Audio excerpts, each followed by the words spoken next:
When we started looking at all these and employing these scientific techniques, one of the things that we did was, just like with anything, if you want to solve and understand a problem, you should look at the history of a problem. Just like if you want to know how to move forward, you got to go back in time, look at the theories that have led our people have presented in the past about nodule formation. One of the things was they talk about, as I mentioned earlier, spike holes. And then that was easily defeated, that theory, because you know dang well you got nodules growing on the wall. Nobody didn't walk up that wall with their spikes. So you discount that. People then ask me, well, what about the voids? How do you get those voids? I tell people voids are a natural occurrence in plaster. You cannot plaster a pool without having some voids. Some voids are just natural, and I'll explain why. As you're compressing and consolidating with a trowel, plaster, you get gravitational settlement of the aggregate. As the aggregate is settling under compression consolidation, you will, as part of the process, develop voids. Even in concrete, the American Concrete Institute recognizes that there are certain things you're going to get in the microstructure of concrete. Those things are microfissures or small cracks, and you're going to get voids. And guess what? To say that you can plaster without having some voids, that's ludicrous. Nobody can tell you that. Anyone who does is not being definitive, because they are an inherent characteristic of the product. So you get voids, no more spike holes. Then it was the saying about, well, I didn't get them until after an acid wash. Think about what an acid wash does. An acid wash increases the porosity of your surface. You're removing that latence, that cream, that sealing layer. You're peeling it back by putting an acid solution on it. Could that possibly increase the likelihood of getting more nodules or nodules? Absolutely. But we acid wash pools all the time, and there are no nodules. So just a short acid wash, generally not, I would say, a probable cause of most nodules. And don't forget, we're also getting nodules in what? All tile surfaces, fiberglass coated surfaces, different types of surfaces. A good friend of mine passed away not too long ago. His name was Jock Hamilton. And Jock Hamilton in 1987, and Jock, I'm proud to say, was a good friend and a member of the Plaster Council, put forth some theories about what could these nodules actually be. And he's talking about separations and the fact that you got pathways into the matrix. So you look at all the theories that were being put forth. Some of them have foundation, some of them have no foundation, but the issue of voids, we know that can be a factor. Okay, and it can be a factor in grout, microfissures, cracks, pathways in the grout that can exist in grout as well. And so Jock, at one of our Plaster Council conferences, and at our very first one in 1987, talked about his theory on growth. We talked about, and I've shown you the Arizona test pools, and we were talking about fluctuations in chemistry, that leaching, etching, followed by precipitation. Leaching, etching, followed by precipitation, and we grew nodules in all three sections. We had actual nodules, not just tiny little bumps on a plaster in a petri dish done in a fish tank. We actually grew them in almost like real life field conditions. Other people have put forth theories, and I give them credit for at least taking the time to examine this, and that's a couple people with pool chlor, and that was Kim Skinner and his associate Q Hells. And they talk about their theories on nodules, but again, they are limiting strictly to this idea of delaminations and voids. They do talk about the pathway into the mixture and how you get this super concentrated solution of calcium, and they put forth their theories. And I understand that they're trying to look at that, but they downplay a critical thing that is the difference, the role of aggressive chemistry. Because we know that you're going to get voids are going to exist. They exist in cracks in tile grout, even in marble tile. You can get a void or a microfissure. Can you get a nodule? Absolutely, under the right conditions. One of the things that in 1995, there was an article written by a gentleman named Eric Herman. It was a great article called Nasty Little Nodules, and it was in Pull and Spa News, April 19th, 1995. And in this, he tried to cover kind of what are the current theories, But the bottom line is no one has really been able to say, okay, so if you have a theory, then how do you stop these? How do you fix it? Nobody could not at that point do it. So we began to work on looking at ways that you could actually try and deal with this issue. And one of the things that we did in our National Plaster Council Tech Manual, 7th edition, we define what nodules are. And we say that a calcium nodule is a slang term used in the swimming pool industry talking about calcium growths. And we also to go on to say that it has to do with water that is in contact with that surface that's capable of leaching cement compounds from voids, bond failures, cracks, or weak subboundaries layer and bringing it to the surface. We know that that can be one possibility, but there are also others. One of the things that we look at is whenever you go out to look at a nodule job, you can't apply just general universal rules. You have to look at the job site specifically and try and figure out to be more definitive. You must look at everything from the chemical composition of what's in that pool. Is it plaster? Is it quartz? Is it all tile pool? What is it? And number two, more importantly, you have to look at, what is going on with the water. And we put a focus on this because the water can be a key factor. Do all pools get nodules? No, but we find that in many cases when we do have nodules, by tracking the history of those pools and looking at what is the actual water conditions when we do an investigation, we find certain common denominators. And those common denominators we think can lead to an understanding of how to solve them. So let's talk about how we can fix them. Years people have always tried, they take a diamond pad. For example, they will take, this is a number 60 green diamond pad, and they'll try and sand them off. If you don't do anything else but just sand them off, there's a high probability within anywhere from 2 weeks to a month, they'll come back. Well, you sand them off again, they'll come back. You sand them off again, they come back. They'll keep coming back, and that's the way it happens. Some people say, oh, they're stopped. I've seen them go on forever until they tear them out, okay? So that's one method. What we have done, what I have found, is that in solving a nodule problem, if you have nodules in, as an example, a plaster surface, first try polishing the pool with diamond pads. Fine. Why do you want to polish the pool with a diamond pad? You want to remove the nucleation material that's forming that site. You want to get that little growth site off of there. People understand this when I use the analogy of it's like removing a wart. You can cut the wart off, but unless you get the root, it's going to keep growing back. So one form that we employ is to use diamond polishing equipment to remove them. Another thing is that people have tried with some degree of success is they will take a masonry drill bit and they will drill into the site. So if they have a nodule going, say at this location here, they will actually take the drill bit and drill into that in the attempt of they're going to remove that, then they put some patch material in there. Again, some degree of success. What frustrates some people is when they remove by drilling that area, they put it in, they put material in, and then they get another growth right on the edge of the drill hole. That frustrates the bejeebies out of them. And so plugs, patching, some degree of success. The way that we have found, and I'm talking now from my personal experience, is we will diamond pad polish them, and then what we do is we treat the water. And this is where the chemistry comes into play. In many cases, when we go out to a pool that has nodules, what do we find? Two things. I usually will find cyanuric acid levels, stabilizer levels, conditioner levels that are elevated. The maximum by all standards, be it IPSA, APSP, MPC, is 100 ppm.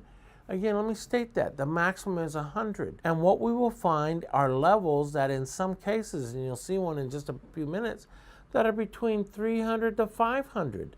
3 to 5 times the maximum allowed by all industry standards. So what is going on? Why is that happening? Real simple. People like to use trichlorochlorine tablets. They're very convenient. You put them in a floater, you put them in a feeder, they sanitize the water, they're low, kind of a maintenance deal. The problem is for every 1 pound of trichlorochlorine you put in that pool, you got to remember that tab, that 3-inch hockey puck, is about 56% stabilizer, conditioner. cyanuric acid. So every pound of that material you put in the water, it's going to react with the alkalinity, the bicarbonate in the water, and it's going to produce two things. In 1995, NSPI, the Chemical Treatment and Process Committee, released a bulletin on trichlor, and they said every 1 pound of trichlor put in pool water will produce from the reaction with the alkalinity in the water, will produce 0.74 pounds of sodium chloride, 0.64 pounds of sodium cyanurate. Okay, that's a lot. So you're putting in a pound of tabs, you're going to produce about 3/4 of a pound of salt and 0.64 pounds of sodium cyanurate, cyanuric acid. So your level is going to constantly go up, up, up. Remember, overstabilization by most folks is considered anything over 80. So that's number one common thing that we find in many cases. A lot of times people don't have the ability to understand how to calculate their stabilizer. They'll use a quality test kit like a Taylor K2005 that has the capability of testing it, but the level will be, say, over 80. Well, what Taylor has said in several written technical bulletins, one called water testing, one called water balance, and the third one called advanced water testing, is that if you have a stabilizer level over 80, then you must do a dilution. I use a tool, and this is a 250 milliliter graduated cylinder that I use in many cases on jobs with elevated cyanuric acid levels. I will take this, and per Taylor, the manufacturer of my test kit's instruction, I go 1 part tap water, 1 part pool water, mix those two together, and then redo the cyanuric acid or stabilizer test per Taylor's instructions. If the level is under 80, then you multiply by the sum of the parts, and that was 1 part tap, 1 part pool. We multiply by that sum of that parts, and what do we get? So if the level was 70, 70 times 2, we have a stabilizer cyanuric acid level of 140 ppm. Now, why is this all important? Because the stabilizer level in and of itself is not the key to here, but it is what it does to what we call the carbonate or adjusted or corrected alkalinity. Because remember, in pool water, what determines balance is water in a perfectly neutral condition or a precipitating or a leaching condition. We use a thing called the saturation index. It's an old mathematical rule that says, here's how you can calculate water balance. But the bottom line is you cannot use tested alkalinity, you can only use carbonate. And why is that elevated cyanuric information important? Because you have to subtract, as a field rule, 1/3 of your stabilizer or cyanuric acid reading from your tested alkalinity level. Where's this all going? Many cases I find nodules growing in pools. I find levels of stabilizer that are way over 80, and the carbonate or adjusted alkalinity is as low as somewhere between 40 or 60. That's not severely low, like 10 or 20, but this is something that happens. It's because people don't understand that when you use tabs, that daily addition of those tabs to your pool water is going to raise that stabilizer level, the cyanuric acid, and lower your carbonate alkalinity level. Now, let's talk about this for a minute. Who acknowledges this fact? IPSA, in their basic training manual on page 47, acknowledges that you got to take 1/3 of the cyanuric acid and subtract it. This is the Servicemen's Association, in my opinion, one of the best books ever written on water care. Who else acknowledges it? The Certified Pool Operators book for commercial pools and spas. They say take 1/3 of the stabilizer, subtract it from the tested alkalinity. And also APSP, the Service Tech Manual, their 4th edition says to do the same thing. So what is the bottom line on this? If you don't take 1/3 of that stabilizer level and subtract it from your tested alkalinity, you will never truly know if your water is in a corrosive or etching condition, water that is capable of leaching compounds. So that's like the number one thing I talk about. So we know that elevated cyanuric acid, low carbonate or adjusted alkalinity, can that be a factor? Absolutely. That can create corrosive water. And if you got corrosive water, I want you to visualize if you took a razor blade on your skin and you sliced your arm. You hold that arm very still, nothing happens. But if you put a suction cup on that thing, make that condition where you're starting to leach or pull stuff through the solution, your arm starts bleeding like a sieve. It's the same thing. You can have a microfissure in plaster, never bothers anything. You all of a sudden create corrosive water. The water says, I'm undersaturated. I'm starved for either calcium or bicarbonate content. It says, I'm going to balance myself from wherever I can get it. Where can I get it? I can get it out of that surface. That surface is chock full, literally, of bicarbonate and calcium ions. I'm going to leach or pull it. And it does, and it pulls it out of microfissures, and it pulls it out of pinholes. It pulls it out of little tiny openings that are pathways into that matrix. Don't just think plaster, think all tile surfaces. Have grout. Grout is cementitious. It's going to have microfissures, voids, holes, same deal. If you get the water, for example, low calcium fill, you never adjust it. Taylor, in their test kit on page 12, talks about low calcium water. The number one thing that it says that will happen with low calcium water that's never adjusted at the startup or throughout the surface history of the pool is you get etching, leaching of the surface. And you know what item number 3 is? Dissolution of the grout. You will break down or dissolve the grout. Think all tile pools. You start breaking it down. You start leaching material from microfissures, pinholes, things of that nature. So we put an emphasis on keep the water balanced. We know that when I find these, and I'm going to show you an example in just a few minutes, of 2 pools that experience both one, a low calcium scenario, and another one, a cyanuric acid level of 300, and how low carbonate alkalinity raised the calcium level in a very short time period, a year, literally from 200 to 600 in less than a year in a place with very low evaporation and cool weather. So how do we address this issue of the water? One of the things that we do is we know that you can kind of fool Mother Nature by taking the pool water, which is normally what we call a CO2 bicarbonate ion equilibrium system, and convert it to a boric acid borate system. For those of you who don't know about borates, people my age that are older generation, I'm over 60. Well, borates are, Ronald Reagan, our past president, used to advertise borax, 20 mule wagon team. The big borax plant is up in Southern California, just north of LA area, near the Mojave Desert, and up near Edwards Air Force Base, and borax is produced out of that site. Well, borax, they found, has amazing properties. But one of the things that we did, and this goes way back, borax in the swimming pool industry for years has been used to treat water, to make it softer, to give you a more pleasant swim experience. We realized that by putting borates, a certain level of borates in the water, that we could convert the pool from being a CO2 bicarbonate pool into being a boric acid borate pool.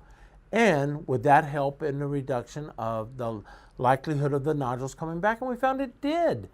It doesn't work every time, no, but in many, many cases, if you want to stop these are 2 of the best things I recommend you do, is use a combination of sanding in concert with a borate treatment. Again, not new techniques. The use of borates in the swimming pool industry have been around for years, and it's been done very successfully. So with that said, there are things that can be done. You can live with them and sand them off, they'll just keep coming back. But by polishing them off with diamond equipment, drain the pool, polish it, usually get the water restored to the right levels. I gotta stress that, then borate treat that water, you might have great success. So the combination of techniques, polishing with diamond pads, using sodium, and the specific borate is sodium tetraborate pentahydrate. Some people tell you that's 5 mole borax. Borax they sell in the laundry store is decahydrate. That's like 20 mule wagon team borax. But you must use 5 mole borax. It's a great way to possibly alleviate nodules if you're having them. This part of the presentation I like to call Greg's Picks of the Day. And these are 2 of my favorite pools that I do. And like I said, I look at all kind of pools. And so I always like to show a couple of my favorites from across the United States. In this next pool that we're going to look at is one that I received recently and I had mentioned. And there was a water analysis done by an independent retail facility, and you can actually see it on the screen. And you can clearly see and that the cyanuric acid stabilizer is 300 parts per million. And this is a brand new pool that's like a year old. What is the stabilizer doing at 300? Again, the maximum by all industry standards is 100.